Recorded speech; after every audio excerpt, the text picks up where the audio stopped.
నా గురించి ఒక పత్రికలో కథనాలు వస్తున్నాయి.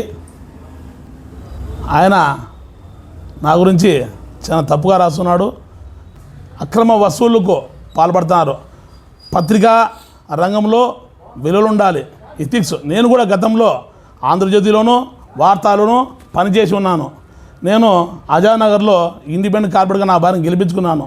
నేను ఎన్నో దేవాలయాలకి, ఎన్నో చర్చిలకు, ఎన్నో మసీదులకు, ఎన్నో జెండామండ గడ్డలకు, పేద విద్యార్థుల చదువుకి, పేదవారి మరణానికి, పేదవారి ఆరోగ్యానికి, అదేవిధంగా పెళ్లికి, భర్తను కోల్పోతే కుట్టు మిషన్లు, ఆ విధంగా ఎన్నో సేవా కార్యక్రమం చేసుకుని ముందుకు వెళ్తూ గత ఎలక్షన్లో స్వతంత్ర అభ్యర్థిగా నా భార్యను గెలిపించుకున్నాను. ఒక 6 నెలల వరకు నాకు ఎలాంటి సమస్యలు లేవు. నేను తెలుగుదేశం పార్టీలో చంద్రబాబు నాయుడు గారి పథకాలు, వారి యొక్క ఆలోచనలు, ఐడియాలజీ, ఆయన యొక్క అభివృద్ధి, ఆంధ్రప్రదేశ్ అభివృద్ధి దృష్టిలో పెట్టుకొని మన జరిగిన ఎలక్షన్లో దగ్గుబాటి వెంకటేశ్వర ఎమ్మెల్యేగా టికెట్ ఇవ్వడము, ఆయన చాలా మంచి అని చెప్పి నేను పార్టీలో జాయిన్ కావడము, ఆయన వెంట ఉండడము, దూసుకు వెళ్ళడము, పార్టీ కోసం చాలా కృషి చేశాము. గెలుపులో నా వంతు నేను కృషి చేశాను. అప్పటి నుంచి కొన్ని పత్రికల్లో, ఏ పత్రికలు రాకుండా ఒకే పత్రికలో నన్ను టార్గెట్ చేస్తూ ఆయన నా గురించి కథనాలు రాస్తున్నాడు. ఫస్ట్ కథనం తార్మార్ కాస్మోర్ అంటూ నా పేరు లేదు, మహిళా కార్పొరేట్ భర్త అని రాశాడు. సరే వదిలేసాం. అప్పుడు ఏదో వచ్చారు, ఏమన్నట్టు మాట్లాడుకోమన్నారు. డబ్బులు కావచ్చు, 2 చిన్న ప్లాట్ కావచ్చు, నేను ఇవ్వను. నేను యాడిమంటే ఇస్తాను, సేవ చేయమంటే చేస్తాను. ఏదైనా ప్రాబ్లం ఉంటే నేను వీలకరినప్పుడు నేను పత్రిక పనిచేస్తాను, మీ కష్టాలు ఉంటాయి కాబట్టి ఏదైనా సాయం చేస్తా అంటే సరే అని వెళ్ళిపోయారు. మరోసారి ఫ్రాడ్ గురు అంటూ మహిళా కార్పొరేట్ భర్త అంటూ నా గురించి రాశారు. అప్పుడు నేను పట్టించుకోలేదు, ఎందుకంటే మామూలుగా రాస్తుంటారులే అని నేను పత్రిక పట్టించుకోలేదు. ఈరోజు మాయల్ మధు అంటూ నా ఫోటోతో పాటు నా యొక్క వ్యక్తిగత జీవితాన్ని గురించి రాశారు.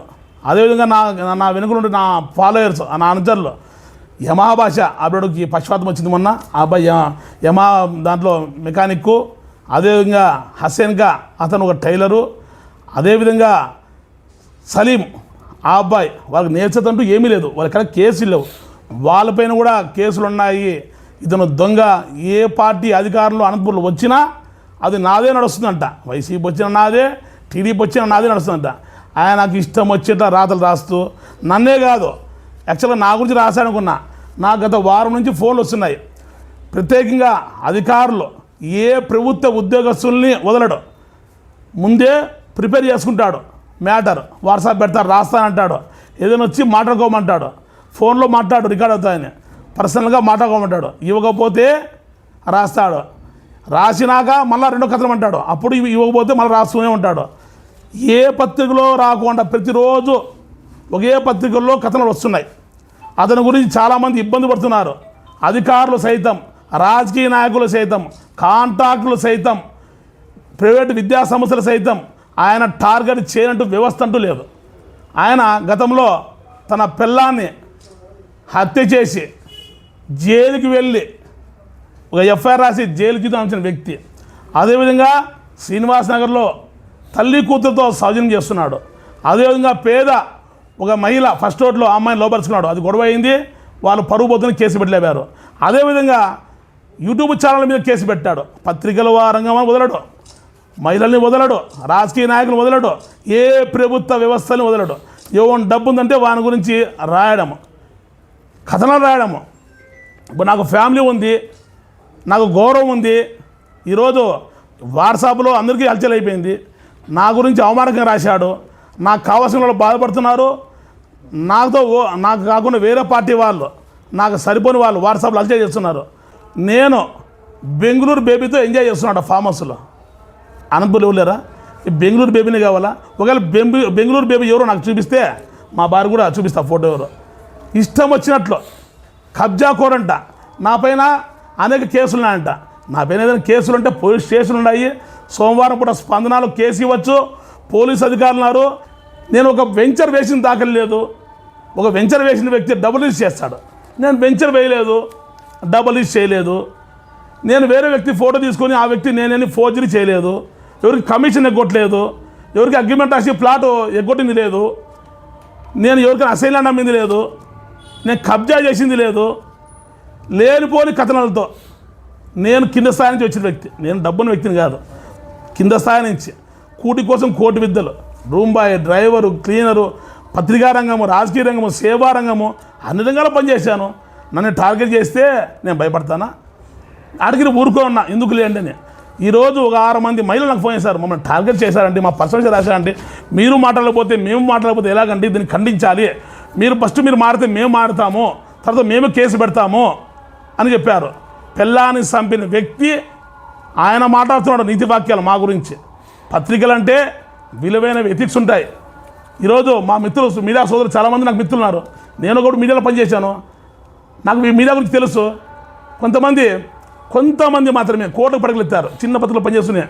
బ్లాక్ మెయిలింగ్, వాడు డబ్బులు తెచ్చుకుంటాడు, వాడు ఇంకొని పంపిస్తాడు తెచ్చుకోపోని, పేపర్లో యాడికిపోతే రాస్తారు. చాలా దారుణంగా వ్యవస్థ తయారైపోయింది. ప్రభుత్వ ఆఫీసుల్లో ఉద్యోగాలు చేయడానికి అధికారులు, క్లర్కులు, జూనియర్స్, రికార్డ్స్ భయపడుతున్నారు. ఫ్రాడ్ మీడియా వ్యక్తులపైన కఠిన చర్యలు తీసుకోవాలని రేపు మేము ఎస్పీ గారిని స్పందనలో కలవబోతున్నాము. నా పైన వచ్చే కథనాలతో ఫస్ట్ నేను కంప్లీట్ ఇస్తున్నాను. అదేవిధంగా డెఫర్మేషన్ సూట్ వేస్తున్నాం, పరునోష దావా. ఆ యొక్క పత్రిక చెందినటువంటి ఎండీ కావచ్చు, ఏడీ కావచ్చు, రాసిన వ్యక్తులు రాస్తున్నాము, మేము సూట్ వేయబోతున్నాము. ఎందుకంటే ఇలాంటి వ్యక్తులు పత్రికా రంగ ముసుగులో అవినీతి ఆరోపణలతో అందరిని ఇబ్బంది పెడుతున్నారు. కాబట్టి దీన్ని నేనేగానే ఖండించకపోతే, నేను చదువుకున్న వ్యక్తిని, నేను పత్రిక పనిచేసిన వ్యక్తిని, నేను కింద స్థాయి వ్యక్తి వచ్చిన వ్యక్తిని, ఎందుకు భయపడినా? తాటాకు సబ్బులకు భయపడవు మామూలుగా అనుకున్నాను నేను. కాకపోతే ఈరోజు నా పర్సనల్ గురించి రాశాడండి, నా పైన కేసులు లేవండి. కబ్జా కొరడు మా ఎమ్మెల్యే గారు నాకు సపోర్ట్ చేస్తున్నా అంటాడు, ఎమ్మెల్యే అనుచరులంతా నా పైన కోపంగా ఉన్నా అంటాడు. ఎక్కడండి, ఏ వాక్యాలండి? ఎవరు రాయిస్తున్నారు? ఏం జరుగుతుంది? నా వెనకాల ఎవరు కుటుంబం అంటున్నారు? ఇవి నాకేం తెలీదు. నేను కూడా ఖండించాలి. నాకు ఫ్యామిలీ ఉంది. బెంగళూరు బేబీ ఎవరో తెలియజేయాలి. బెంగళూరు బేబీతో ఫామ్ హౌస్లో రాసలేదు. ఏంది నీ మాది పిల్లల్ని చంపలే, నేనేమి జైలుకి పోలే. రాసేముందా ఆలోచించి రాయాలి. అరే మధు అని వాడే వ్యక్తి అంటే నీకు 2.5 సెంటు 5 లక్షలు డబ్బులు ఇస్తే ఓకేనా?